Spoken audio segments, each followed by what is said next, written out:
स्वागत छ सबैजनालाई हाम्रो आइओई अथवा आइओएम इन ट्रान्सप्रिपरेसन क्लासेसमा। अनि यसमा चाहिँ हामी यो हाम्रो first chapter basics concept of chemistry हामी पढिरहेको थियौँ। Some basic concepts of chemistry र हामी न्युमेरिकलहरू प्र्याक्टिस गर्दै थियौँ। यो मोल कन्सेप्टसँग रिलेटेड अथवा कम्बिनेसन लमा जति पनि त्यो ल अफ केमिकल कम्बिनेसन अथवा डेफिनेट प्रोपोर्सन्सहरूको त हामी न्युमेरिकल अहिलेसम्म गरेका छैनौँ, तर आज चाहिँ हामी अलिकति थ्योरिटिकल कुराहरू गरेर, हुन त योभन्दा अगाडिको भिडियोहरू पनि मैले गरेका थिएँ, तर आज अलिकति अझै समराइज रूपमा गरेर त्यो कुराहरू अनि हामी न्युमेरिकल प्र्याक्टिस गर्छौँ र इक्जाममा आउने खालको क्वेसन्सहरू।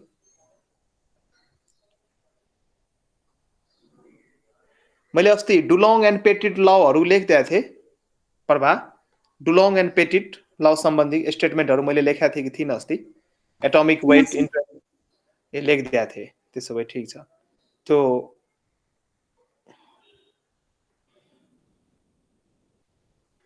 त्यसो भए एक दुईवटा क्वेसनै गरौँ ल। एक दुईवटा क्वेसन गरौँ। एउटा क्वेसन लेख्नुहोस् त। क्वेसन दिइरहेछ, त्यही डुलोङ एन्ड पेटिट ल युज हुने क्वेसन्सहरू सोध्या पनि छ।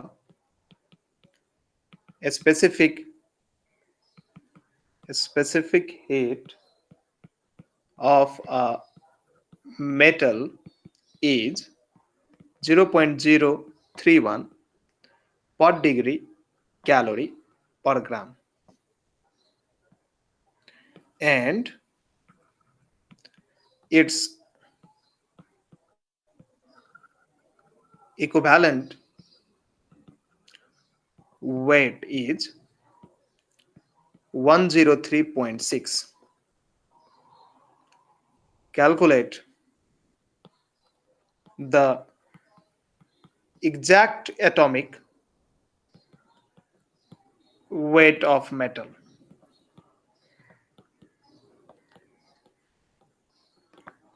ल यो क्वेसन सल्भ गर्नुहोस् त। ल म नै ल पहिला एकचोटि एक मिनट ट्राई गर्नुहोस् अनि म गर्छु। छैन भने म गर्छु, हेर्नुहोस्। डुलोङ एन्ड पेटिट लले के भन्छ भने, डुलोङ एन्ड पेटिट ल यो न्युमेरिकलमा युज हुन्छ है। डुलोङ एन्ड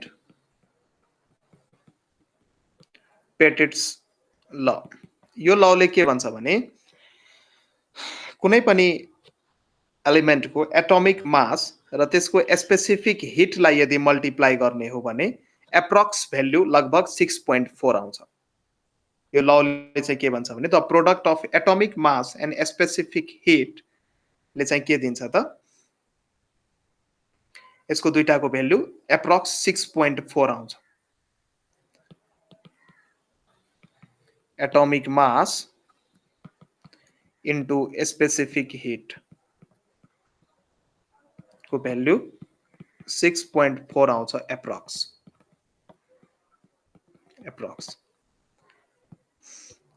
सो यो जुन एटोमिक वेट जुन आएको छ, यो एटोमिक वेट पनि एप्रोक्समा आउँछ कि एक्ज्याक्ट आउँदैन, एप्रोक्स आउँछ। अलिकति एक्ज्याक्ट भ्याल्यु भन्दा अलिकति डेभिएट हुन्छ, एप्रोक्समै आउँछ। यो पनि एटोमिक वेट पनि एप्रोक्समै आउँछ।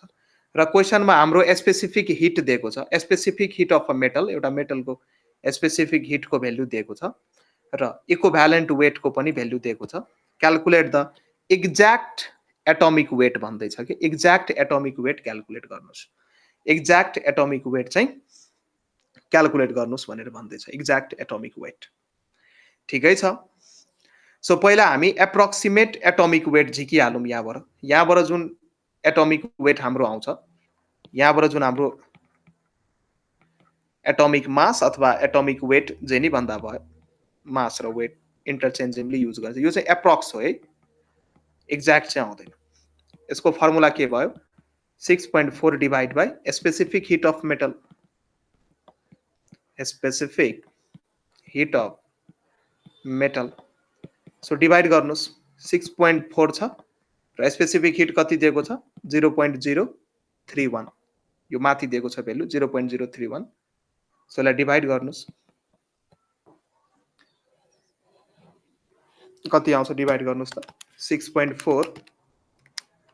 6.4 डिभाइड बाइ 0.031 यो भ्यालु आइरहेछ लगभग 206.45 206.45 सो यो जुन डाटा आयो यो चाहिँ हाम्रो एटोमिक वेट हो एप्रोक्स एटोमिक वेट हो यो हाम्रो एप्रोक्स एटोमिक वेट हो यति हो अब क्वेसनमा इक्विभ्यालेन्ट वेट पनि दिएको छ क्वेसनमा इक्विभ्यालेन्ट वेट पनि दिएको छ सो यो इक्विभ्यालेन्ट वेट युज गरेर र एप्रोक्स एटोमिक वेट युज गरेर हामी भ्यालेन्सी निकाल्छौँ सो भ्यालेन्सीको फर्मुला के हो atomic weight by equivalent weight अथवा यो फर्मुला पढ्नु भयो होला कुनै पनि एलिमेन्टको एटोमिक वेट भनेको भ्यालेन्सी इन्टु इक्विभ्यालेन्ट वेट हुन्छ सो अब यो जुन हाम्रो एप्रोक्स एटोमिक वेट आयो एप्रोक्स एटोमिक वेट युज गरेर अब के गर्नु पर्यो भ्यालेन्सी निकाल्नु पर्यो so valency of metal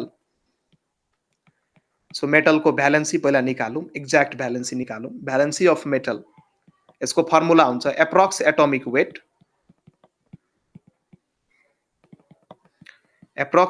weight upon equivalent weight upon equivalent weight of that metal approx atomic weight आएको छ हाम्रो लगभग 206.45 र इक्विभ्यालेन्ट वेट हाम्रो क्वेसनमा कति दिएको छ 103.6 सो यसलाई डिभाइड गर्नुस् 206.45 डिभाइड बाइ 103.6 यो भ्यालु आउँछ लगभग 1.99 सो भ्यालेन्सी फ्र्याक्सनमा प्राय लिँदैन यो कम्बाइनिङ क्यापेसिटी अफ एलिमेन्ट हो सो यसको नजिकको होल नम्बरसँग यसलाई हामी इक्वेट गर्न सक्छौँ लगभग यो 2 आउँछ सो भ्यालेन्सी हामी 2 लिन सक्छौँ सो भ्यालेन्सी पनि हाम्रो आइसक्यो र एक्ज्याक्ट भ्यालेन्सी हाम्रो आइसक्यो यो जुन भ्यालेन्सी जुन चाहिँ एक्ज्याक्ट भ्यालेन्सी हो सो भ्यालेन्सी हाम्रो 2 आयो र इक्विभ्यालेन्ट वेट जुन दिएको छ क्वेसनमै दिएको छ 103 सो इक्विभ्यालेन्ट वेटलाई जब हामी भ्यालेन्सीले मल्टिप्लाई गर्छौँ अनि बल्ल एटमको एक्ज्याक्ट एटोमिक वेट आउँछ हेन्स exact atomic weight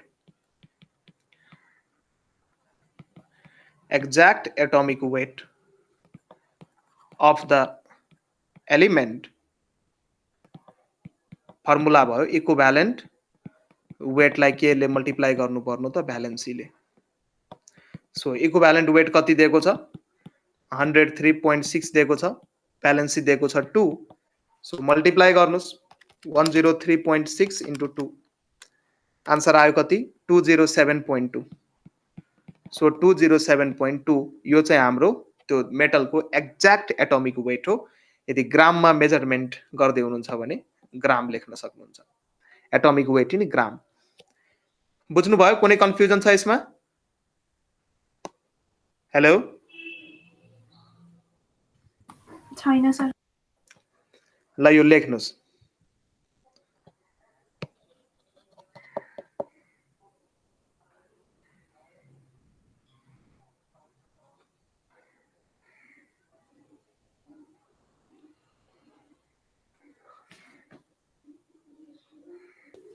ल यति गरिसकेपछि अब हामी अलिकति सर्टमा ल अफ केमिकल कम्बिनेसन पढ्छौँ अस्ति त मैले यो बताएको थिएँ फेरि म रि गर्छु लज अफ केमिकल कम्बिनेसन कुनै पनि एलिमेन्ट्सहरू कम्बाइन गर्दाखेरि कुन लको एकर्डिङ कम्बाइन गर्छ अथवा केमिकल रियाक्सन हुने बेला कुन कुन लहरू त्यहाँ होल्ड गर्छ त्यो लहरूको बारेमा चाहिँ हामी पढ्छौँ सो सबभन्दा पहिलो ल रहेको छ हाम्रो सबभन्दा पहिलो ल रहेको छ ल अफ मास कन्जर्भेसन अथवा ल of conservation of mass law of mass conservation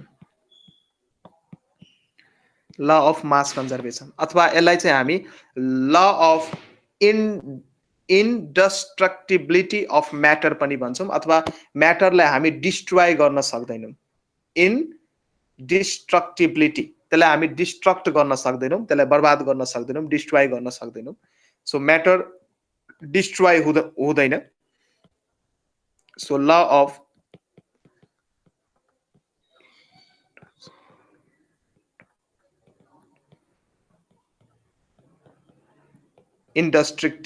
इन्डस्ट्रक्टिबिलिटी of matter, म्याटरलाई हामी डिस्ट्रोय गर्न सक्दैनौँ भन्न खोजे हो।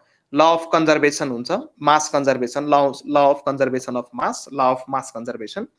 अब यसले चाहिँ के भन्छ भने कुनै पनि रियाक्सनमा कुनै रियाक्सन यदि भयो भने टोटल मास अफ रियाक्टेन्ट र टोटल मास अफ प्रोडक्ट के हुन्छ त इक्वल हुन्छ।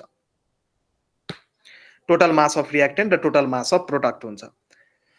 र यो ल चाहिँ लेबवाइजरले दिनुभएको थियो अनि यो ललाई चाहिँ एक्सपेरिमेन्टली ल्यान्डोल्ट भन्ने साइन्टिस्टले चाहिँ एक्सपेरिमेन्टली भेरिफाई गर्नुभएको थियो।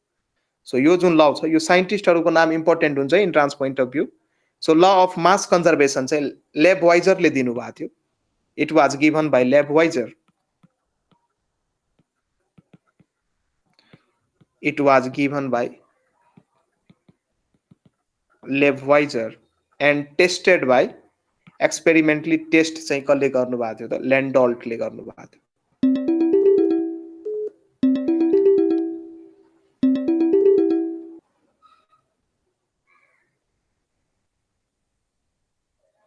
अनि एक्सपेरिमेन्टली ल्यान्डोल्टले चाहिँ गर्नुभएको थियो and tested by ल्यान्डोल्ट।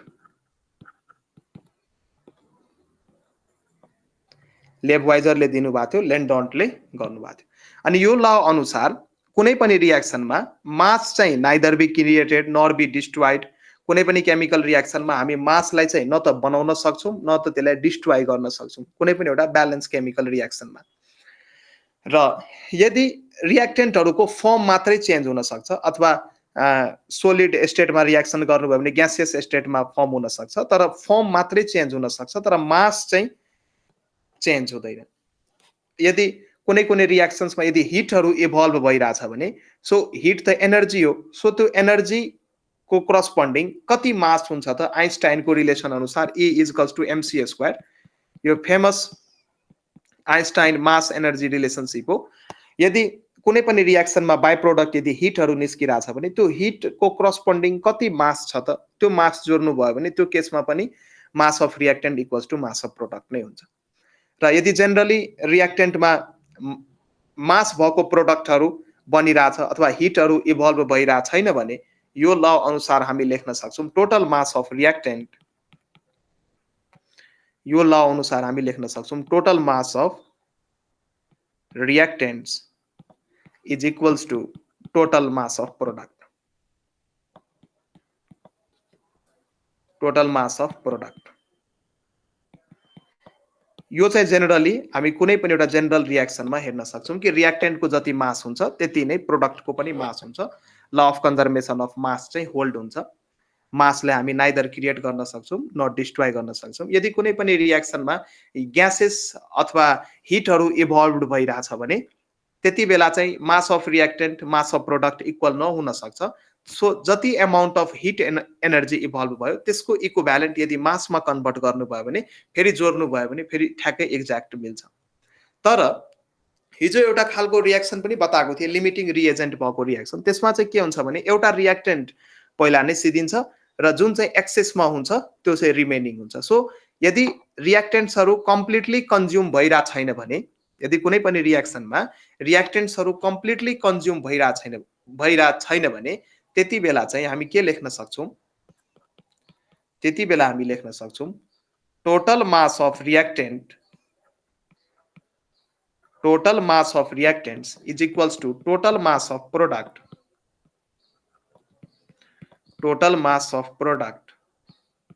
plus unreacted reactant को mass जुन चाहिँ रियाक्ट गरेन त्यसको पनि मास जोड्नु पर्यो। mass of unreacted reactant यदि कुनै रियाक्टेन्ट्सहरू अनरियाक्टेड छ भने यसरी त्यति बेला पनि यो होल्ड हुन्छ यो रिलेसन छ। अब जस्तै एउटा इक्जाम्पल यदि यहाँ हेर्न चाहनुहुन्छ भने एउटा इक्जाम्पल लिम। मानौँ हाइड्रोजन ग्यास र क्लोरिन ग्यासको मैले रियाक्सन गरेँ HCl बन्यो। ब्यालेन्स गर्नुस् अगाडि मैले 2 लेखेँ। सो यिनीहरूको ब्यालेन्स केमिकल रियाक्सन लेखिसकेपछि जति रियाक्टेन्टको मास हुन्छ त्यति नै प्रोडक्टको मास आउनु पर्यो। चेक गर्नुस् त्यहाँ हाइड्रोजनको मास कति हुन्छ H2 मोलिक्युल हाइड्रोजनको एउटा मोलिक्युल हो यसको मास हुन्छ 2 ग्राम। एउटाको 1 ग्राम हामी लिन्छौँ, दुईटाको 2 ग्राम लिन्छौँ र एउटा क्लोरिन एटमको मास हुन्छ 35.5, दुईटा छ सो 2 into 35.5 भयो। यो भनेको कति भयो? लगभग 71 ग्राम भयो। 73 35.5 into 2 गर्नुस्, यस 71 ग्राम भयो। सो यो दुईटालाई जोड्नुस्, यो दुईटाले जोड्दा टोटल मास कति आइरहेछ त? 73 ग्राम आइरहेछ। सो मास अफ रिएक्टेन्ट कति छ? 73 ग्राम। त्यही अनुसार मास अफ प्रोडक्ट पनि यहाँ क्याल्कुलेट गर्नुस्। अगाडि टी हुने भयो, हाइड्रोजनको 1 छ प्लस क्लोरिनको 35.5 छ। सो यो 2 into कति भयो? 36.5 भयो। सो यो भनेको पनि कति हो त? 73 ग्राम नै हो। सो यो रिएक्सनमा हामी हेर्न सक्छौँ मास अफ रिएक्टेन्ट र मास अफ प्रोडक्ट के छ त? इक्वल छ। त्यसैले ल अफ कन्जर्भेसन अफ मास के भयो त? सही भयो भनेर हामी यसमा भन्न सक्छौँ। ल अब एउटा क्वेशन गरौँ त। कतिको बुझ्नु भयो? एउटा question लेख्नुस्। what weight of barium chloride would react with what weight of barium chloride BaCl2 would react with 24.4 gram of sodium sulfate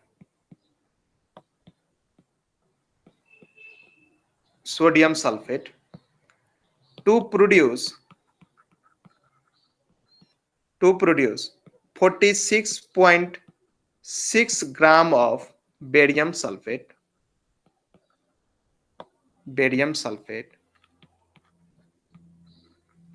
and 23.4 gram of sodium chloride। यो सबै स्पेसिसहरुको नाम लेख्या छ। बस तपाईले रिएक्सन लेख्न जान्नु पर्यो। कुन-कुनको मास दिएको छ, कुन-कुनको मार्क्स दिएको छैन। त्यसलाई जसको मार्क्स दिएको छैन कुनै x मान्नुस्, x ग्राम मान्नुस् र law of conservation of mass लगाउनुस्। Mass of reactant should be equals to mass of product अनि झिक्नुस्। खाली यति गर्नु पर्यो, यो रिएक्सन लेख्नुस्। आफैले रिएक्सन लेखेर यो क्वेशन सल्भ गर्नुस्। Law of conservation of mass लगाउनुस्। What weight of BaCl2 would react with 24.4 gram of sodium sulfate? Sodium sulfate दिएको छ 24.4 gram to produce 46.6 gram of barium sulfate BaSO4 and 23.4 gram of sodium chloride NaCl। So reaction लेख्नुस्, त्यसलाई balance गर्नुस् अनि law of conservation of mass लगाउनुस् र मलाई answer भन्नुस् त। ल जस धेरै सजिलो क्वेशन थियो यो। धेरै सजिलो क्वेशन। यहाँ रिएक्सन लेख्न जान्नु पर्यो। यहाँ बेरियम क्लोराइड र सोडियम सल्फेटको रिएक्सन लेख्नु पर्यो। सो BaCl2 चाहिँ सोडियम सल्फेट भनेको Na2SO4 हुन्छ अनि सोडियम सल्फेटसँग रिएक्सन गरेर के हुन्छ by product barium sulphate BaSO4 plus NaCl बन्छ। अब यसलाई ब्यालेन्स गर्नुस्। यतापट्टि दुईटा क्लोरिन छ सो यहाँ 2 थप्नुस्, ब्यालेन्स भयो। यतापट्टि दुईटा सोडियम छ सो Na2 दुईटा भयो, ब्यालेन्स भयो। ल यो ब्यालेन्स भइसकेपछि अब के को मास दिएको छ यहाँ हेर्नुस्।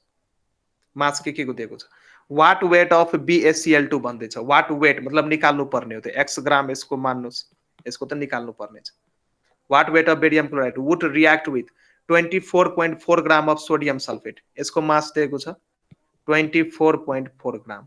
यसको मास पनि दिएको छ 24.4 ग्राम दिएको छ। अनि बेरियम सल्फेटको कति दिएको छ 46.6। यसको दिएको छ 46.6 ग्राम र सोडियम क्लोराइडको कति दिएको छ 23.4 ग्राम दिएको छ। सो यसको रिएक्टेन्टको मास कोसँग इक्वल हुन्छ? प्रोडक्टसँग इक्वल हुन्छ। ल अफ कन्जर्भेसन अफ मास लाउनु पर्यो। ल अफ कन्जर्भेसन अफ मासले भन्छ रिएक्टेन्टको मास प्रोडक्टको माससँग इक्वल हुनु पर्यो। सो धेरै राम्रो, दुईटैलाई जोड्नुस्। So 24.4 should be equals to 46.6 plus 23.4 so यो दुईटालाई जोड्नुस् त्यहाँबाट चाहिँ 24.4 घटाउनुस् 46.6 प्लस 23.4 यो आउँछ हाम्रो 70 बाट घटाउनुस् कसलाई 24.4 लाई 24.4 लाई सो आन्सर आउँछ 45.6 ग्राम सो 45.6 ग्राम एकदमै सिम्पल क्वेसन 45.6 ग्राम एकदमै सिम्पल क्वेसन यही अनुसार अरु क्वेसनहरु पनि गर्न सकिन्छ एउटा अझै प्र्याक्टिसको लागि गर्नुस् त्यसपछि हामी अर्को लव हेर्छौं 10 gram of calcium carbonate on heating gives 4.4 gram of carbon dioxide. Then determine weight of calcium oxide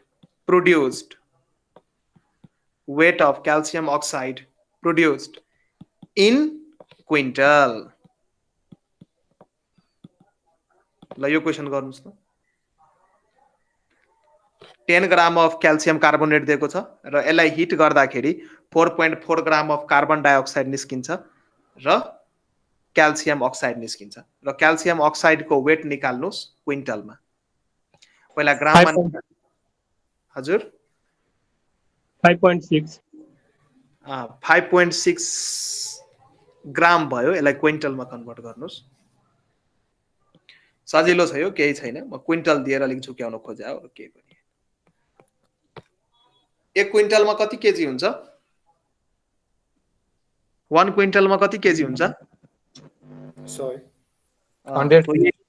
yes 1 quintal equals to 100 KG यो रिलेसन थाहा छ भने गर्न सक्नुहुन्छ सो इन ट्रान्समा अलिकति युनिट चाहिँ यताउता पार्न सक्छ so 1 quintal equals to 100 KG लाउनुस् र यो क्वेशन एकदमै सजिलो क्याल्सियम कार्बोनेटलाई जब हामी हिट गर्छौं सबैलाई थाहा छ क्याल्सियम अक्साइड र कार्बन डाइअक्साइड बन्छ यो रिएक्सन ब्यालेन्स छ सो ब्यालेन्स गर्नु पर्दैन सो क्याल्सियम कार्बोनेटको कति मास दिएको छ क्वेशनमा 10 ग्राम भन्दै छ यसको 10 ग्राम मैले लिए र कार्बन डाइअक्साइड कति बन्यो रे 4.4 ग्राम बन्यो सो क्याल्सियम अक्साइड कति बन्यो थाहा छैन मैले एक्स माने मास of reactant and mass of product equal हुन्छ ल अफ कन्जर्भेसन अफ मास लाग्छ त्यसैले हामी लेख्न सक्छौं x plus 4.4 equals to 10 gram therefore x is equals to 10 minus 4.4 equals to 5.6 gram हो यो अब हेर्नुस्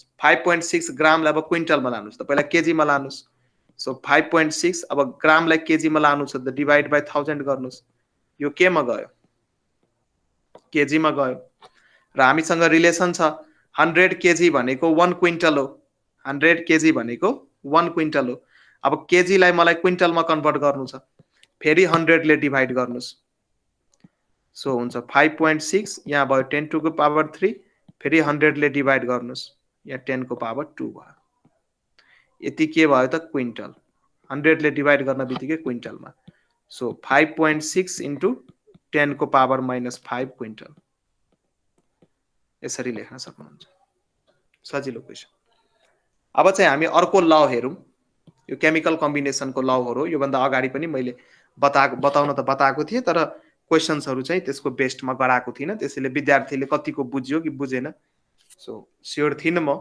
अस्ति त फर्स्ट क्लासमा यतिकै मैले इन्ट्रोडक्सन्सहरु त दिया थिए यिनीहरुको तर क्वेशन्सहरु चाहिँ मैले गराएको थिइन यो लमा बेस्ट त्यसैले म आज चाहिँ क्वेशन्सहरु गराइराछु यसको यदि क्वेशन्सहरु यो लबाट पनि सम्बन्धित आयो भने कुनै कुनै बेला टेस्ट गर्न भन्छ कि दिएको पेयर कुन लबाट सम्बन्धित छ त्यस्तो खालको पनि क्वेशन सोध्या छ अब अर्को ल हेरौं law of definite proportion law of definite proportions र यसको अर्को नाम छ यसलाई कन्स्ट्यान्ट कम्पोजिसन पनि हामी भन्छौं डेफिनिट प्रोपोर्सन्स भन्नुस् अथवा ल अफ कन्स्ट्यान्ट कम्पोजिसन भन्नुस् एउटै कुरा ल अफ कन्स्टेन्ट कम्पोजिसन भन्नुस् एउटै कुरा हो। अब यो ल कुन साइन्टिस्टले दिनुभएको थियो भनेर इक्जाममा सोध्न सकिन्छ। सो प्राउस्टले दिनुभएको थियो। It was given by Proust. It was given by Proust. साइन्टिस्टको नाम चाहिँ याद गर्नुहोस् है, प्राउस्टले दिनुभएको थियो। र डिफिनिट प्रोपोर्सन्सले के भन्छ, यो लले चाहिँ के भन्छ भने कुनै पनि कम्पाउन्डलाई तपाईँ जुनसुकै मेथडबाट बनाउनुहोस्, जहाँबाट पनि ल्याउनुहोस्, जुनसुकै मेथडबाट प्रिपेयर गर्नुहोस्, जुनसुकै सोर्सेसबाट ल्याउनुहोस्, त्यो कम्पाउन्डको जुन कन्स्टिट्युएन्ट्सहरू छ, कम्पोनेन्टहरू छ, त्यो कम्पोनेन्टहरू चाहिँ सेम रहन्छ र त्यो कम्पोनेन्टहरूको जुन यो वेटको रेसियो हो, त्यो वेटको रेसियो पनि सेम रहन्छ। यसको मतलब यदि तपाईँ वाटरको इक्जाम्पल लिनुहुन्छ भने, मानौँ मैले वाटरको इक्जाम्पल लिए, वाटर एउटा कम्पाउन्ड हो। सो वाटरलाई तपाईँ जहाँबाट पनि ल्याउनुहोस्, जुन मिडियमबाट पनि बनाउनुहोस्, अथवा ट्याप वाटर लिन सक्नुहुन्छ, धाराको पानी लिन सक्नुहुन्छ, ट्याप वाटर लिनुहोस्, अथवा रिभरको पानी लिनु, रिभर वाटर लिनु, अथवा गङ्गाजल लिनु, जे पनि लिनु, गङ्गाजल लिनु, रेन वाटर लिनु, समुद्रको पानी लिनु, जहाँबाट पनि ल्याउनु, सी वाटर लिनु, जहाँबाट पनि तपाईँ पानी बनाउनु। वाटर त H2O नै हुन्छ, ट्याप वाटर H2O हुन्छ, रिभर वाटर के H3O5 भइदिन्छ, त्यस्तो त होइन। वाटर छ भने त्यसको कम्पोजिसन सेम नै हुन्छ। सो ट्याप वाटर होस् कि रिभर वाटर होस् कि गङ्गाजल होस् कि रेन वाटर होस् कि ढलको पानी होस् कि जहाँसुकैबाट पानी ल्याउनुहोस्, त्यो कम्पाउन्ड जुनसुकै सोर्सेसबाट आओस् अथवा जुनसुकै मेथडबाट प्रिपेयर गर्नुहोस्, ratio of each component by weight remains same. प्रत्येक कम्पोनेन्टको वेटको जुन रेसियो छ त्यो सेम नै रहन्छ। जस्तै यो वाटरमा हाइड्रोजनको 2 ग्राम चाहिँ अक्सिजनको 16 ग्रामसँग रियाक्सन गरेर बस्या हुन्छ। In water molecule 2 gram of hydrogen combines with 16 gram of oxygen. So यसको यो वेट हो, यो वेटको रेसियो लिनुहोस् त, यो 1:8 नै आउँछ सबै केसमा। यो वेटको रेसियो 1:8 नै आउँछ। सो जुनसुकै सोर्सेसबाट तपाईँ कम्पाउन्ड बनाउनुहोस्, जुनसुकै मेथडबाट बनाउनुहोस्, त्यसको कम्पोनेन्टको जुन वेटको रेसियो छ त्यो चाहिँ सेम रहन्छ। अथवा जुनसुकै सोर्सेसबाट पानी ल्याउनुहोस्, त्यसमा 1:8 नै हुन्छ हाइड्रोजन र अक्सिजनको वेटको रेसियो।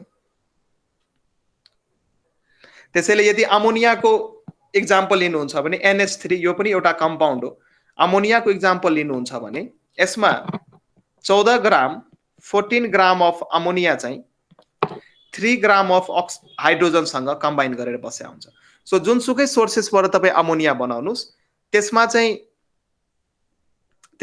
के रिलेसन पाउनुहुन्छ भने 14 ग्राम अफ नाइट्रोजन चाहिँ 3 ग्राम अफ हाइड्रोजनसँग कम्बाइन गरेर बस्या हुन्छ र ओभरअल वेट चाहिँ अमोनियाको कति हुन्छ त 17 ग्राम हुन्छ।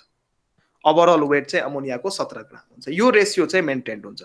नाइट्रोजनको 14 ग्राम नै कम्बाइन गर्नु पर्यो र हाइड्रोजनको 3 ग्राम नै कम्बाइन गर्नु, यो रेसियो चाहिँ बिग्रिँदैन। अब जुनसुकै मेथडबाट जुनसुकै सोर्सेसबाट यो तपाईँ अमोनिया बनाउनुहोस्, यो रेसियो चाहिँ बिग्रिँदैन। ठिक छ। यो रेसियो, यही ललाई हामी के भन्छौँ त, ल अफ डिफिनिट प्रोपोर्सन भन्छौँ। ल अफ डिफिनिट प्रोपोर्सन भन्छौँ। यो ललाई चाहिँ हामी ल अफ डिफिनिट प्रोपोर्सन भन्छौँ, अथवा ल अफ कन्स्टेन्ट कम्पोजिसन पनि भन्न सकिन्छ। अब यो ललाई इलस्ट्रेट गर्नको लागि एउटा इक्जाम्पल हामी गरौँ, अनि सो द्याट हामी अझै कन्फिडेन्ट हुन्छौँ यसमा।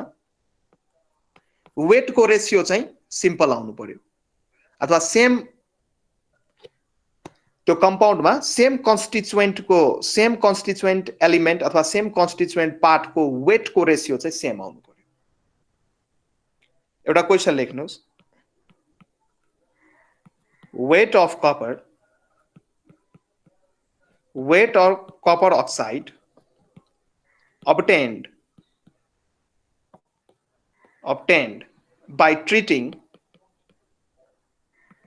कपर अक्साइड हामी obtain गरौँ। Weight of copper oxide obtained by treating 2.16 gram of metallic copper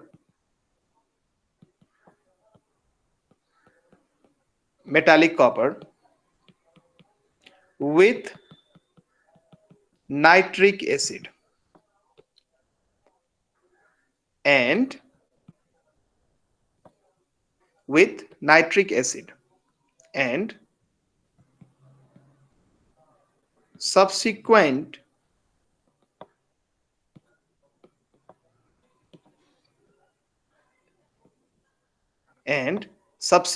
ignition was 2.7 gram. In another experiment, EXPT भनेको experiment, in another experiment, 1.15 gram of copper oxide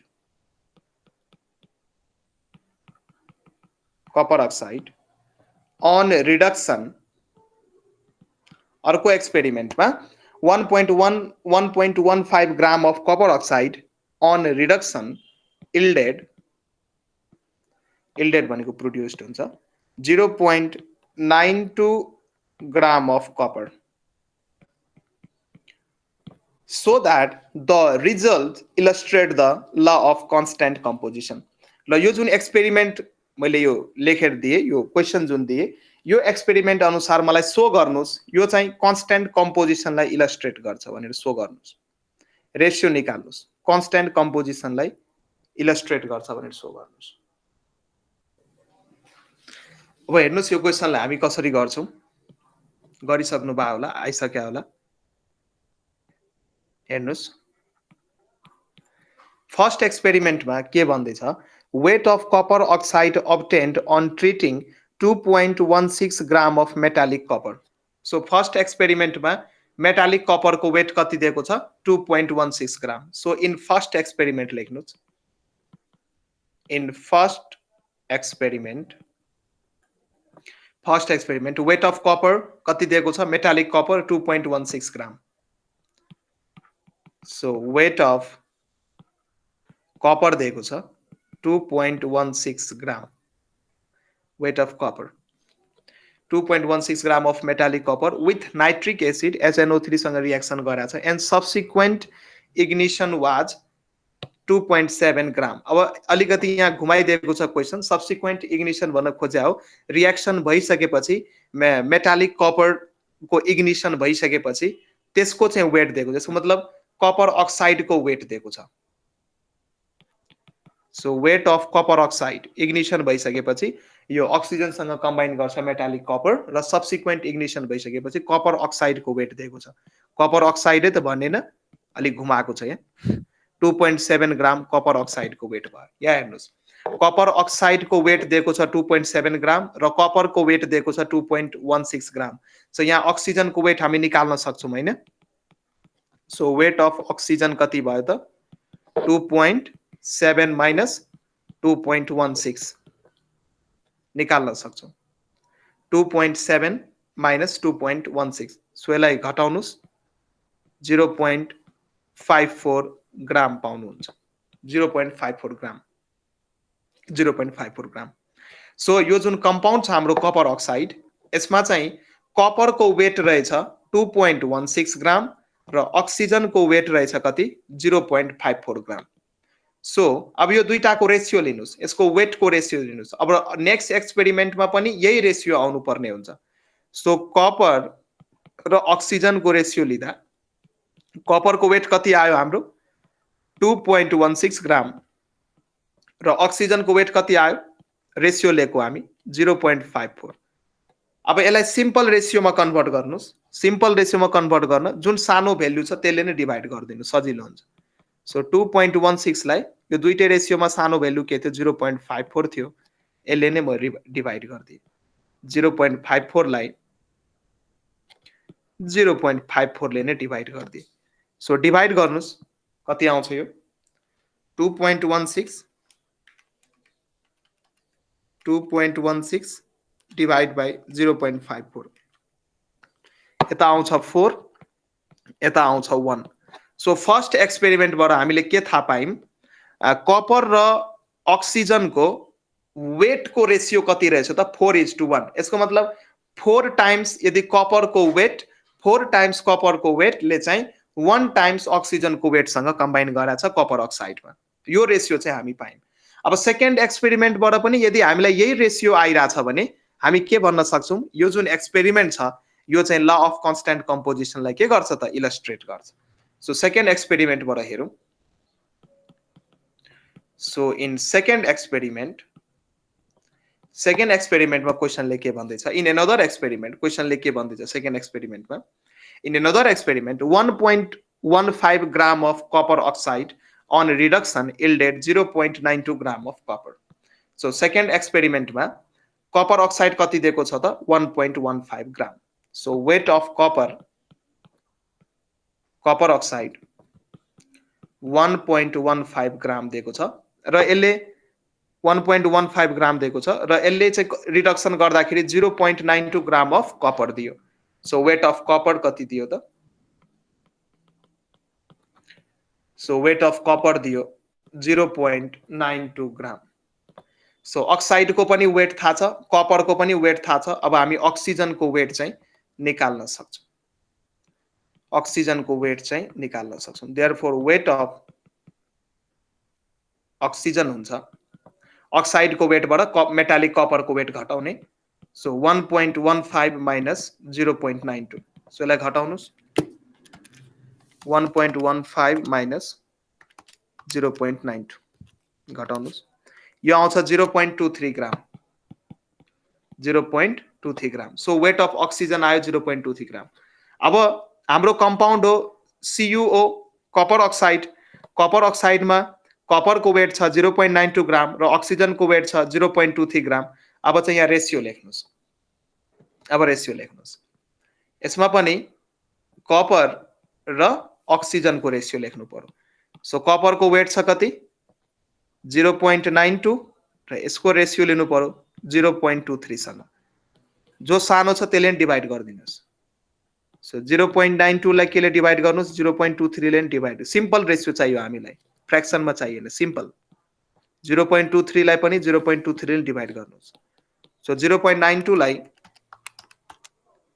जब 0.23 ले divide गर्नुहुन्छ यहाँ पनि ratio आउँछ 4 र यो क्यान्सल भएर आयो 1. सो दुईटै कम्पाउन्डमा हामी रेशियो 4:1 हेरिरहेछौँ हैन. दुईटै कम्पाउन्डमा हामीले रेशियो 4:1 हेरिरहेछौँ. यहाँ पनि 4:1 छ, यहाँ पनि 4:1 छ.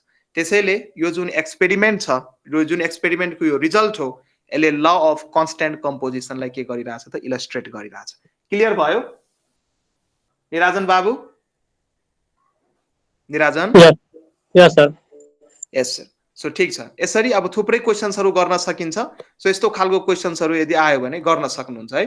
तर इलस्ट्रेटै गरेर भनेर दिदैन, तर तपाईहरुको कन्सेप्ट क्लियर गर्नको लागि चाहिँ मैले पढाएको हो. किनकि यो भिडियो अरु एक्जाम्सहरुको लागि पनि इम्पोर्टेन्ट भएको कारणले गर्दाखेरि एमबीबीएस हरुमा पनि अलिक डिटेलमा पढाइन्छ कुराहरु.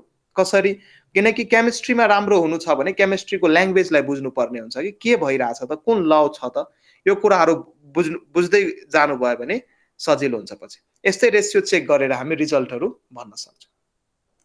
अब यति भइसकेपछि अब हामी नेक्स्ट तिर लागौं. नेक्स्ट ल रहेको छ हाम्रो ल of multiple proportion.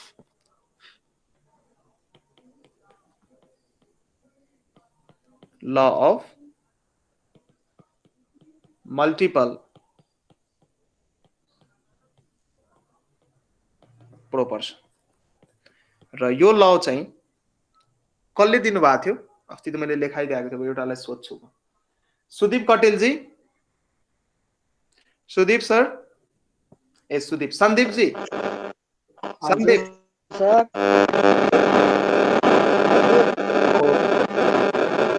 Bye bye. यो ल कुन साइन्टिस्टले दिनुभयो? याद गर्नु है. यो याद, अस्ति मैले लेखाउन त लेखाइदिएको थिएँ तर याद गर्नु पर्यो. जन डाल्टनले दिनुभएको थियो. It was given bye, this ल वाज गिवन बाय जन Dalton. It was given bye जन डाल्टन. जन डाल्टनले दिनुभएको थियो. अब ल अफ मल्टिपल प्रोपोर्सनले के भन्छ भने, ल अफ मल्टिपल प्रोपोर्सनले के भन्छ भने यदि दुईटा एलिमेन्ट कम्बाइन गरेर दुई अथवा दुई भन्दा मोर देन वन, दुई नै हुन सक्छ, दुई भन्दा बढी पनि हुन सक्छ, यदि दुईटा एलिमेन्टहरू कम्बाइन गरेर दुई अथवा दुई भन्दा बढी कम्पाउन्ड्सहरू बनाउँछ भने त्यो सबै कम्पाउन्ड्सहरूमा एउटा एलिमेन्टको कन्स्टेन्ट मासले डिफरेन्ट एलिमेन्टको माससँग रियाक्सन गर्दाखेरि डिफरेन्ट एलिमेन्ट्सको मासेसहरूले सिम्पल रेसियो बियर गर्नुपर्ने हुन्छ एक अर्कासँग. So according to this law, according to law of multiple proportion, if two elements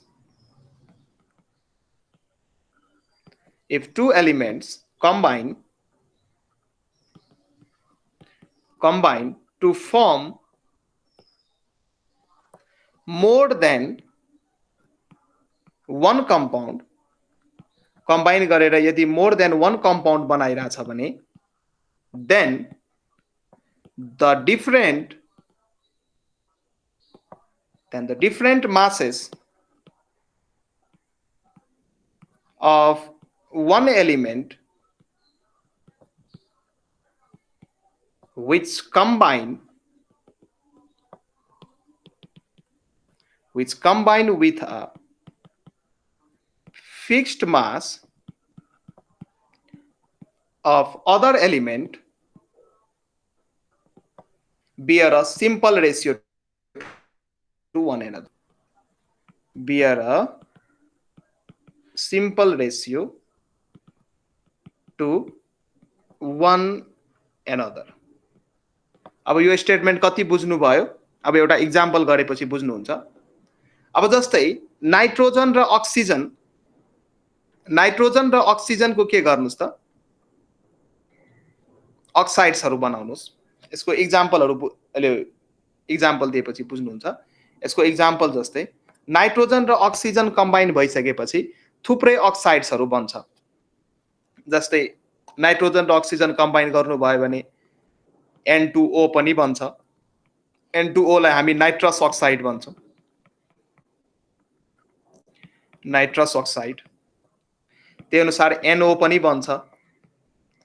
NO को नामलाई हामी नाइट्रिक अक्साइड भन्छौं. Nitric oxide भन्छौं.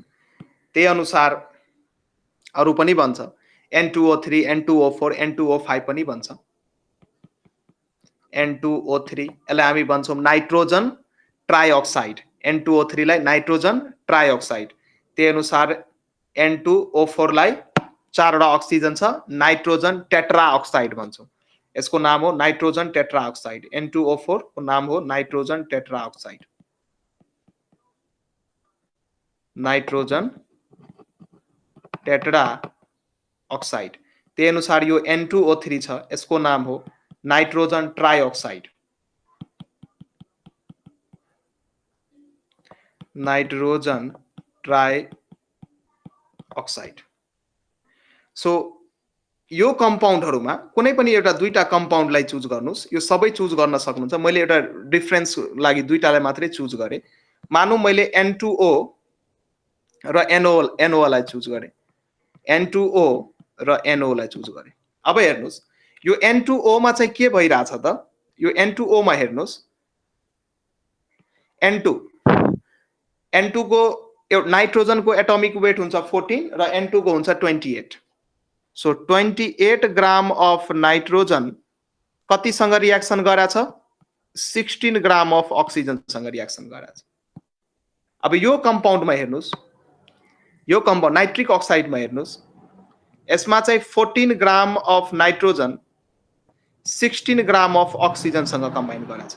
सो दुईटा एलिमेन्ट यदि कम्बाइन गरेर डिफरेन्ट कम्पाउन्ड्सहरु यदि बनाउँछ भने, यहाँ तीन चारवटा कम्पाउन्ड्स भन्यो, म दुईटाको रिफरेन्समा यो कुरालाई क्लियर गर्न खोज्छु.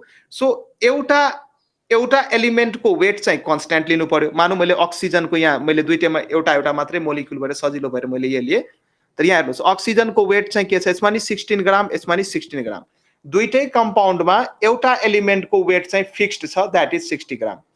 र N2O मा चाहिँ 16 ग्राम अफ अक्सिजनले 28 ग्राम नाइट्रोजनसँग रियाक्सन गर्यो।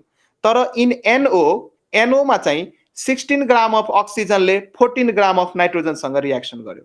सो यो लले चाहिँ के भन्छ भने यो डिफरेन्ट मासेसको यदि रेसियो लिने हो भने यो 28 र यो 14 को रेसियो लिने हो भने यसको रेसियो लिने हो, यो सिम्पल आउँछ के, सिम्पल 2:1 आयो कि आएन? 2:1 आयो यो रेसियो। सो यसको रेसियो लिनुस् अथवा 14/28 लिनुस्, यो 1:2 आयो। 2:1 1:2 एउटै कुरा। जस्तो रेसियो चाहिँ सिम्पल आउनु पर्यो, वेटको रेसियो चाहिँ सिम्पल होल नम्बर आउनु पर्यो, यस्तो खालको रेसियो आउनु पर्यो। यही हो यो लको स्टेटमेन्ट। यो लले चाहिँ यही भनिरहेछ। अथवा यो कुरा चाहिँ सल्फर र अक्सिजनको रियाक्सन जब गर्नुहुन्छ, सल्फर र अक्सिजनको अक्साइड्सहरू बनाउँछ, एउटा SO2 बन्छ, अर्को भनेको SO3 बन्छ। यसमा पनि चेक गर्नुस्, सल्फरको वेटलाई कन्स्टेन्ट मान्नुस्। यो सल्फरको वेट चाहिँ कन्स्टेन्ट छ, दुईटैमा एउटा मात्रै छ सल्फर। सो यो कम्पाउन्डमा हेर्नुस् त सल्फरको कति हुन्छ, सल्फरको वेट कति हुन्छ, 32 ग्राम। यसको एटोमिक नम्बर हुन्छ 16। सो इवन नम्बर भएपछि जस्ट डबल गर्नु, 16 दुना 32 gram of. So in SO2 sulphur डाइअक्साइडमा 32 ग्राम अफ सल्फरले चाहिँ कति ग्राम अफ अक्सिजनसँग रियाक्सन गर्छ, 32 ग्राम अफ अक्सिजनसँग रियाक्सन गर्छ। 32 ग्राम 16 दुना 32, 32 ग्राम अफ अक्सिजनसँग रियाक्सन गर्छ। तर इन SO3 मा चाहिँ 32 ग्राम अफ सल्फरले अब 16 × 3 48 ग्राम अफ अक्सिजनसँग रियाक्सन गर्छ। सो एउटाको वेट फिक्स्ड गर्नुस्। सो सल्फरको वेट यहाँ फिक्स छ 32 ग्राम फिक्स्ड वेटले जतिसँग कम्बाइन गर्छ त्यसको चाहिँ रेसियो सिम्पल आउनु पर्यो।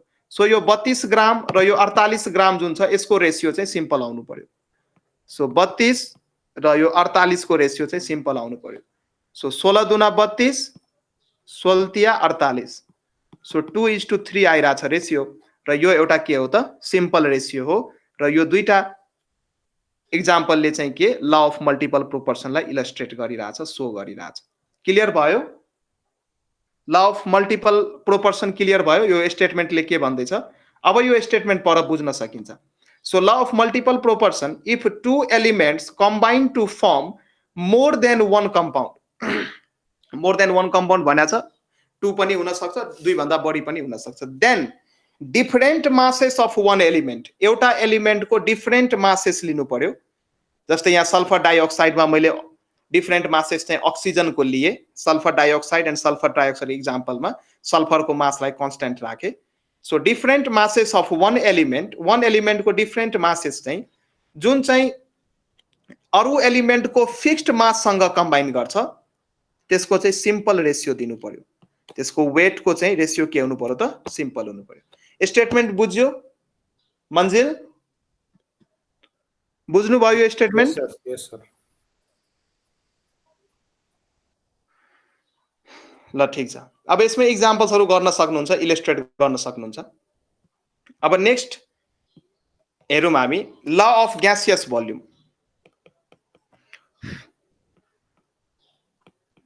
Law of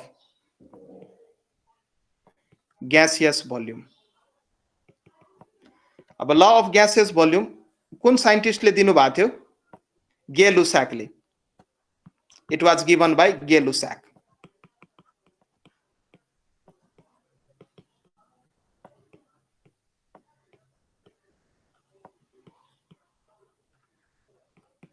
It was given by Gay लुसाक।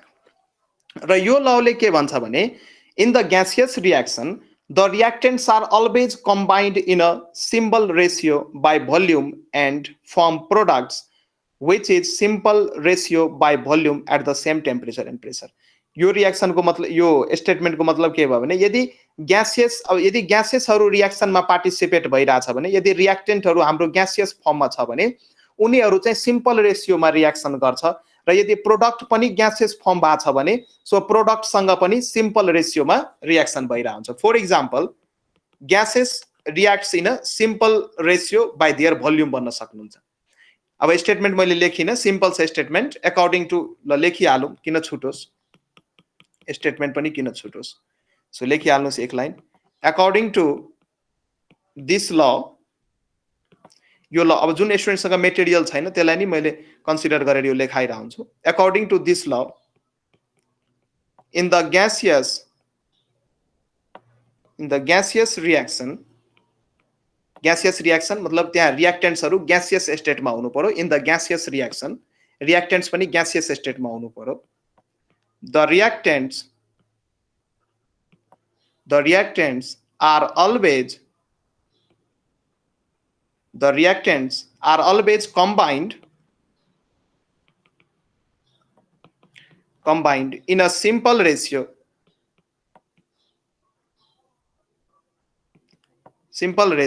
by volume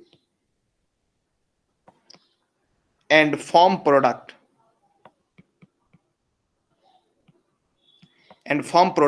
र प्रोडक्ट सँग पनि सिम्पल रेशियो होल्ड हुन्छ। प्रोडक्ट को जुन भोल्युम बन्छ त्यो प्रोडक्ट को भोल्युम यदि रियाक्टेन्ट सँग लिने हो भने रियाक्टेन्ट्स र प्रोडक्ट को भोल्युम को रेशियो पनि के हुन्छ त सिम्पल होल नम्बर रेशियो आउँछ, which is simple ratio by volume at same temperature and pressure. At same temperature and pressure. So यो चाहिँ स्टेटमेन्ट भयो यो लको। अब यो बुझौं त हामी यो लले के भन्दैछ। मानौं हाइड्रोजन ग्यास र क्लोरिन ग्यासले रियाक्सन गर्यो रे र HCl ग्यास बन्यो। ब्यालेन्स गर्नुस्, अगाडि 2 लेख्नुस्। यसको स्टोइचियोमेट्रिक कोएफिसिएन्ट लेख्नुस् त। हाइड्रोजन को अगाडि केही छैन भने 1, क्लोरिन को अगाडि केही छैन भने 1, HCl को अगाडि 2। सो 1 1 2 चाहिँ के भयो त स्टोइचियोमेट्रिक कोएफिसिएन्ट भयो। अब law of stoichiometry लाउनुस्। Law of स्टोइचियोमेट्रीले के भन्छ, हाइड्रोजन को 1 युनिट भोल्युमले त्यो एमएल मा लिनुस्, लिटर मा लिनुस्, सीसी मा लिनुस्, सेन्टिमिटर क्यूब मा लिनुस्, त्यसले फरक पर्दैन। एउटा रेशियो बिल्ड अप गर्दै जानुस्। हाइड्रोजन को 1 भोल्युमले क्लोरिन को 1 भोल्युम सँग रियाक्सन गर्छ र HCl को 2 भोल्युम निकाल्छ। यही अनुसार यसको यदि 1 ml लिने हो भने यसको पनि 1 ml चाहियो र ओभरअल प्रोडक्ट 2 ml बन्छ। अब यो भोल्युम को रेशियो निकाल्नुस् त। या भोल्युम को रेशियो सिम्पल रेशियो छ है, सिम्पल रेशियो छ यहाँ भोल्युम को। सो भोल्युम को रेशियो यदि निकाल्नु हुन्छ रियाक्टेन्ट र प्रोडक्ट मा, सो रियाक्टेन्ट को भयो 1:1 र प्रोडक्ट को भयो 1:2। सो रियाक्टेन्ट र प्रोडक्ट को ओभरअल रेशियो के भयो त 1:1:2, 1:1:2। This is the simple ratio र यही चाहिँ के हो त गेलुस्याक ल हो। ल अफ ग्यासियस भोल्युमले यही भन्छ, यदि ग्यासियस रियाक्टेन्ट्सहरु रियाक्सन गरेर यदि ग्यासियस प्रोडक्टहरु बनिरहेछ भने सो रियाक्टेन्ट एन्ड प्रोडक्टहरुको भोल्युम को रेशियो चाहिँ के हुन्छ त सिम्पल हुन्छ, सिम्पल हुन्छ। यही एक्जाम्पल हामी यसमा पनि हेर्न सक्छौं।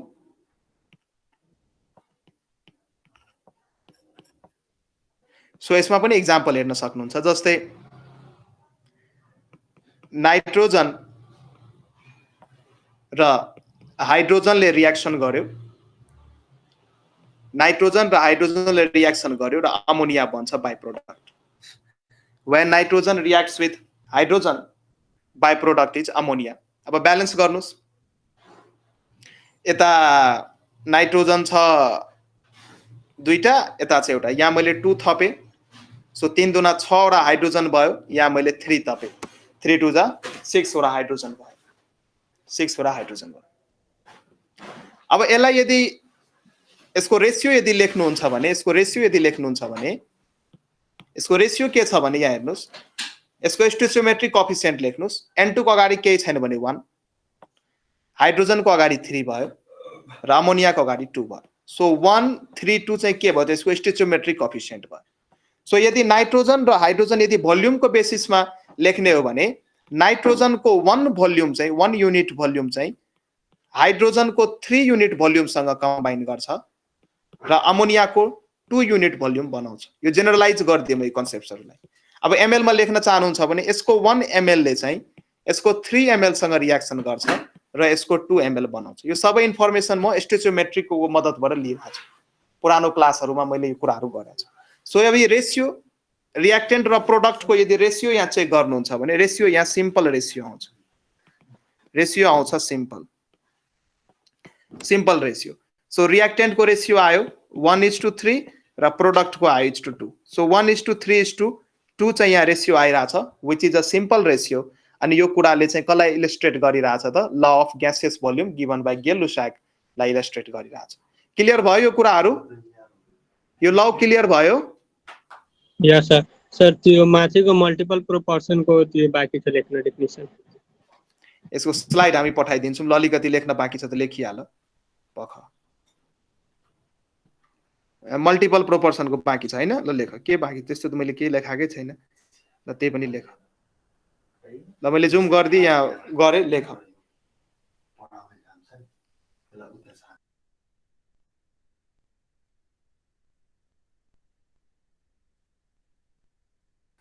ल यो कुरा बुझ्नु भयो भने एउटा क्वेशन गरौँ हामी, प्र्याक्टिस क्वेशन। ल यो क्वेशन लेख्नुस्। For the gaseous reaction,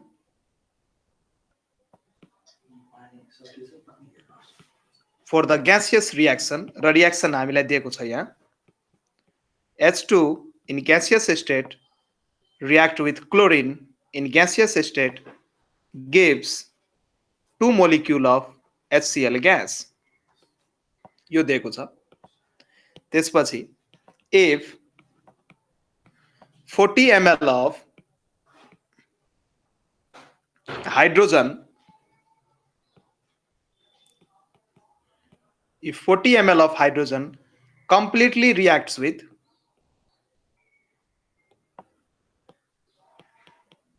if 40 ml of hydrogen completely reacts with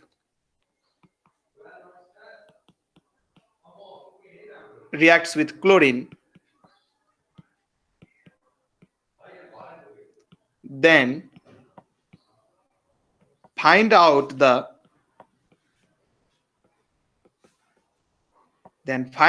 required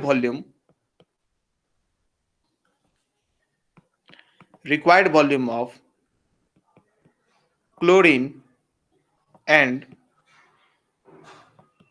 volume of HCl gas produced. ल यो क्वेशन गर्नु त। 1 मिनेटमा आन्सर आउँछ यसको। 1 मिनेट पनि लाग्दैन।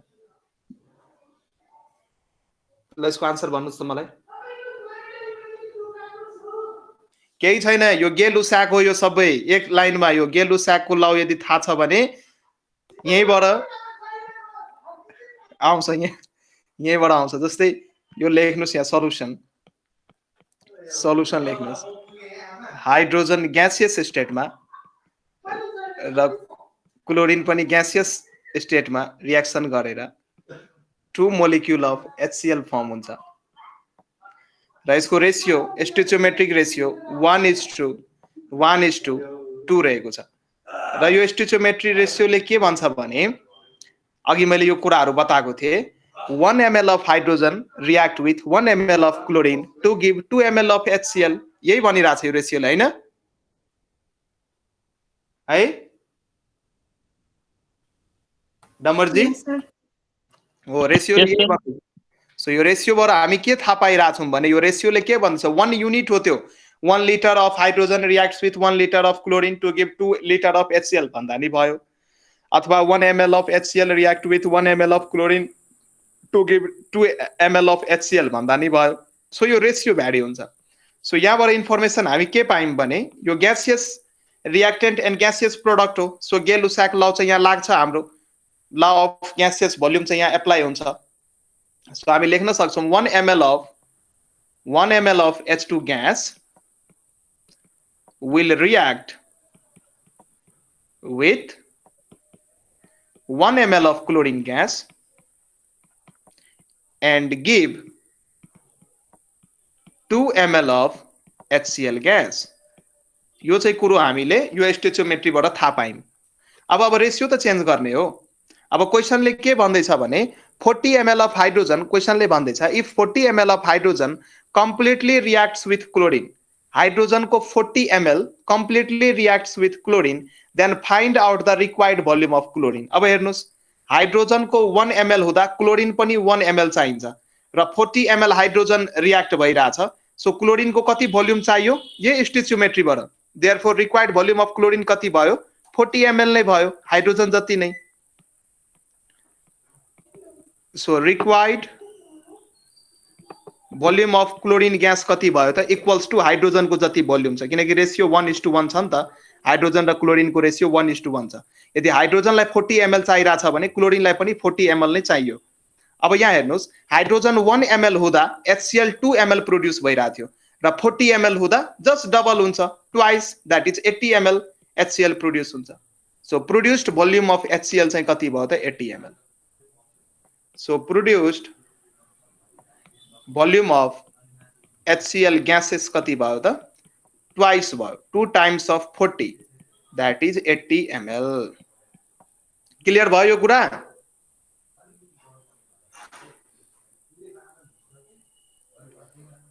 यो कुरा क्लियर भयो? एउटा क्वेशन अझै गर्नुहुन्छ?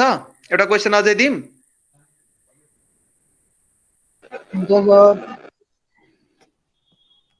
ल एउटा क्वेशन अझै गर्नुहोस्।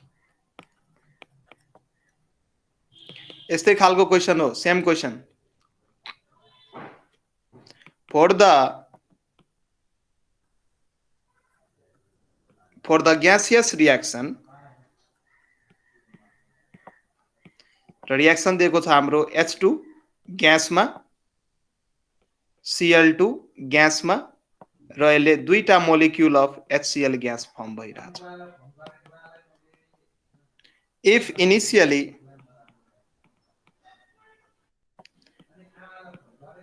initially 20 ml of hydrogen gas and 30 ml of Cl2 gas are present,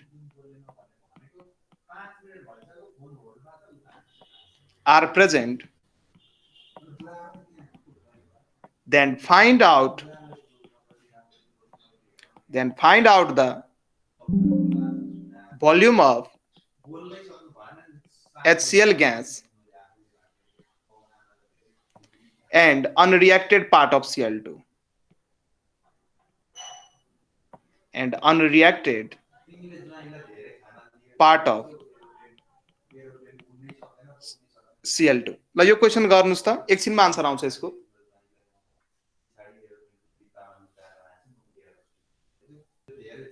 so solution गर्ने हो भने धेरै सिम्पल सोलुसन छ, यसको सोलुसन यही क्वेशनमै छ, तर म्याक्सिमम विद्यार्थीले एक्जाममा कति नै गाह्रो क्वेशन सोधेर यस्तो यस्तो बिगार्दिन्छ कि। सो हाम्रो रेशियो के हो? यसको 1 पार्ट चाहिँ यसको 1 पार्ट सँग रिएक्सन गरेर यसको 2 पार्ट बनाउँछ, बाइ भोल्युम भन्न सक्छौं, अथवा H2 ग्यास को 1 ml ले क्लोरिन को 1 ml सँग रिएक्सन गरेर 2 ml अफ HCl ग्यास बनाउँछ। यो रेशियो हामीलाई थाहा छ। तर क्वेशनमा के दिएको छ त? 20 ml अफ हाइड्रोजन दिएको छ। सो 20 ml अफ हाइड्रोजन ले 20 ml अफ क्लोरिन सँग रिएक्सन गर्ने भो र क्वेशनमा 30 ml अफ क्लोरिन दिएको छ। सो 20 ml अफ हाइड्रोजन ले 20 ml अफ क्लोरिन सँग रिएक्सन गरिसक्यो। So remaining part of chlorine कति बच्यो त? 10 ml बच्यो। सो यहाँ 20 ml म सर्टमा लेखिदिन्छु।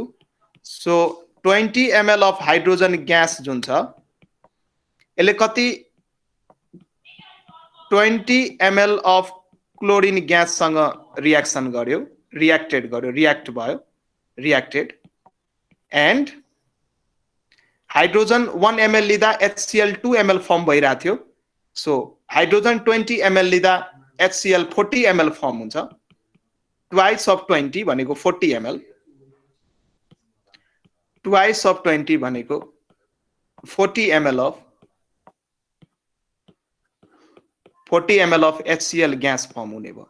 अब हेर्नुस्, 20 ml अफ हाइड्रोजन ले 20 ml अफ क्लोरिन सँग रिएक्सन गरिसक्यो। सो पार्ट अफ अथवा भोल्युम अफ क्लोरिन अनरिएक्टेड कति बच्यो त टोटल दिएको थियो 30 त्यसबाट 20 ml रिएक्सनमा गइसक्यो सो 10 ml चाहिँ remaining बच्यो therefore 10 ml of chlorine remains unreacted 10 ml of chlorine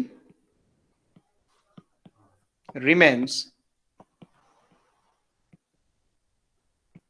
unreacted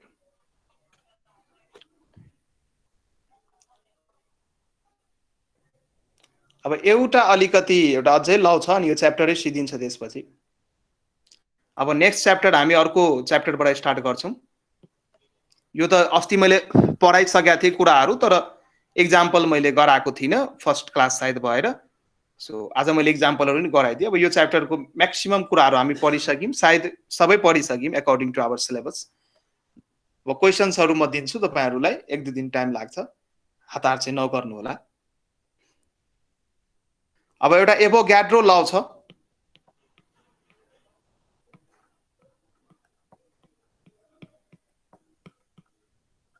एभोगाड्रो ल यो ल एकदमै सिम्पल छ र यो लले के भन्छ भने equal volume of all gases contains equal number of molecules at same temperature and pressure यदि टेम्परेचर एन्ड प्रेसरको कन्डिसनलाई सेम राख्ने हो भने यदि ग्यासेसहरूलाई रिएक्सन गराउने हो भने सो डिफरेन्ट ग्यासेसको यदि सेम भोल्युम लिने हो भने at same temperature and pressure त्यति बेला चाहिँ डिफरेन्ट ग्यासेसहरुमा इक्वल नम्बर अफ मोलिक्युल्स हुन्छ डिफरेन्ट ग्यासेसको सेम भोल्युम लिनुस् at same temperature and pressure ती सबै ग्यासेसहरुमा इक्वल नम्बर अफ मोलिक्युल्स हुन्छ यो चाहिँ एभोगाड्रो ल हो यो एभोगाड्रो नामको साइन्टिस्टले एभोगाड्रो नम्बर जुन हामी Na 6.023 into 10 to the power 23 गर्छौं नि कुनै पनि मोल्समा यति पार्टिकल्स अथवा यति एन्टिटीज प्रेजेन्ट हुन्छ त्यही हो एभोगाड्रो नम्बर र त्यही साइन्टिस्टले यो स्टेटमेन्ट दिनुभएको थियो त्यति बेला त यो धेरै इम्पोर्टेन्ट स्टेटमेन्ट थियो यो so equal volume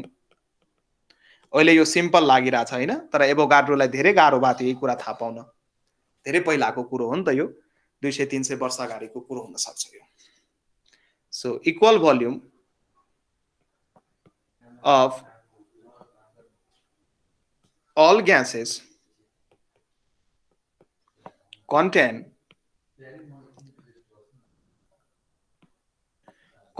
equal number of molecules at same temperature and pressure यदि प्रेसर एन्ड टेम्परेचर को सिचुएसन अथवा कन्डिसनलाई सेम राख्ने हो भने different volumes of different gases have same number of molecules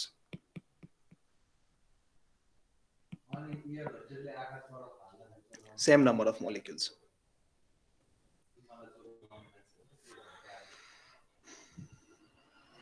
अब यसलाई एउटा सानो एक्जाम्पल दिएर हामी इलस्ट्रेट गर्न बुझौं यसलाई बुझौं के भन्न खोजिरहेछ यसले मानौं हाइड्रोजन ग्यास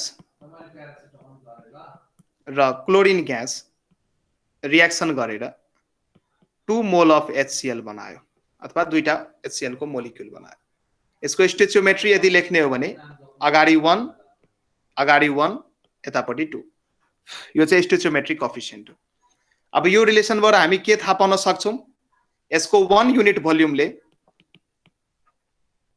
यसको 1 युनिट भोल्युम सँग रिएक्सन गरेर यसको 2 युनिट भोल्युम दिन्छ अथवा यसको 1 ml ले यसको 1 ml ले यसको 1 ml सँग रिएक्सन गरेर HCl को 2 ml दिन्छ बुझ्न नि सक्नुहुन्छ अथवा यदि यिनीहरुको इक्वल भोल्युम्स लिने हो भने र मोलिकुलर अब यिनीहरु त रेशियोमा कम्बाइन गरिराछ सो नम्बर अफ मोलिक्युल्स पनि त्यही अनुसार भ्यारी हुन्छ रेशियो अनुसार नै भ्यारी हुन्छ नम्बर अफ मोलिक्युल्स पनि मानौं H2 को n वटा मोलिक्युल्सले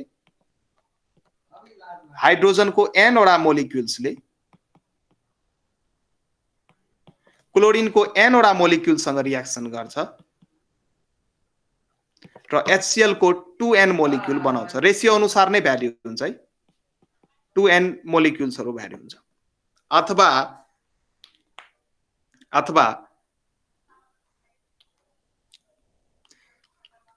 हैन यति ठीक छ अझै किन कन्फ्युज गर्नु यति इन्फर्मेसन छ भने you can solve any numericals about this chapter र यो फर्स्ट च्याप्टरमा मैले दुईटा च्याप्टर वास्तवमा आइओई को यदि किताब हेर्नुहुन्छ भने त्यहाँ दुईटा च्याप्टरलाई मैले यो एउटै च्याप्टरमा मैले ल्याङ्ग्वेज अफ केमिस्ट्री र केमिकल अर्थमेटिक्स दुईटा च्याप्टर डिफ्रेन्ट दिएको छ language of chemistry and chemical arithmetics दुईटाले मैले यो बेसिक कन्सेप्ट्स अफ केमिस्ट्रीमा कम्बाइन गरेर यो सायद आज हाम्रो लेक्चर नम्बर 5 हो यो 5 वटा भिडियोमा मैले कम्प्लिट गराइदिसके र क्वेशन्सहरु पनि मैले मोर देन इनफै गराएको छ सो यति क्वेशन्सहरु यदि राम्ररी यदि बुझ्नु भएको छ भने you can do any questions regarding your entrance exam कुनै प्रब्लम छ हेलो